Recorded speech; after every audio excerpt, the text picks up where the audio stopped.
I'd like to ask a question which changes the emphasis of the discussion from foreign to domestic questions.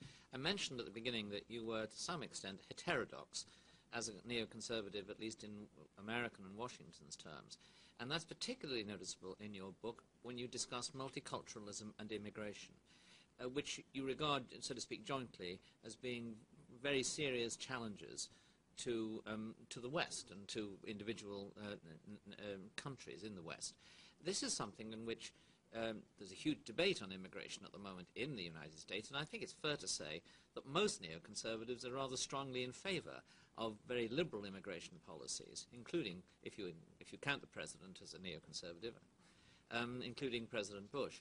I'd like you to sort of explain why it is you take the position you do, and why it is you differ, why you think that, and your comments on, in a sense, the fact that so many of your confreres in this country don't.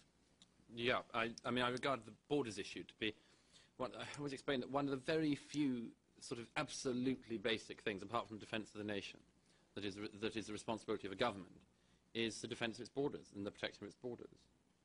I cannot understand why this government here does not see that as a priority, an absolute priority. We tend to think that countries change by invasion or some vast seismic shift of forces. And the truth is, the 21st century will not happen like that. Countries will be lost bit by bit, and they will change vastly bit by bit. And I'm not talking the Huguenots or anything like this. I'm talking complete societal upheaval. Not just the Hispanicization of America as a possibility, but, for instance, the fact that a recent Dutch government report revealed that, well, at the moment, 2 in 3 children at Amsterdam schools are Muslim. And by 2018, Holland will have a Dutch majority. Now, that isn't a distant prospect. That isn't some thing that we know that we can say, oh, at least I won't live to see that. You will. I hope we all will.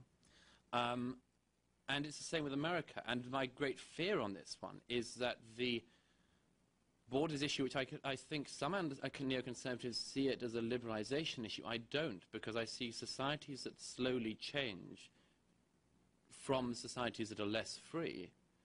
If it happens too fast, as we know, immigration works well when it happens slowly and people integrate. It does not work well when it happens at a great, great speed, which is what's happening with immigration in America and what is happening and has been happening with immigration in Europe. When it happens at a great speed, there is no need to integrate, no need to become part of a society or feel loyalty to a society. And so the nature of that country will vastly change. And I do fear that, that this comes down to the same narrative, which is the narrative of the West.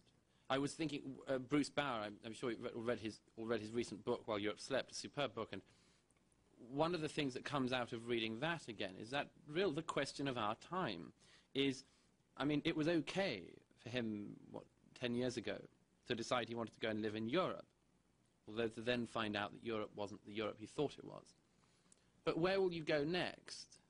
Where do you flee to next? Where do you find your Western society? It's all very well if you're an Arab. There are plenty of Arab societies. There aren't very many nice Arab societies. There are plenty of countries you could go to. And it's the same for many cases.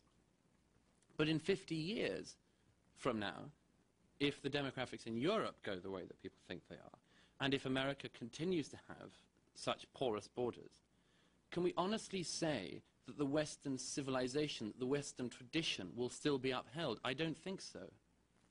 And it amazes me to say that, because, I mean, I don't want to sound like a gloom monger on this one.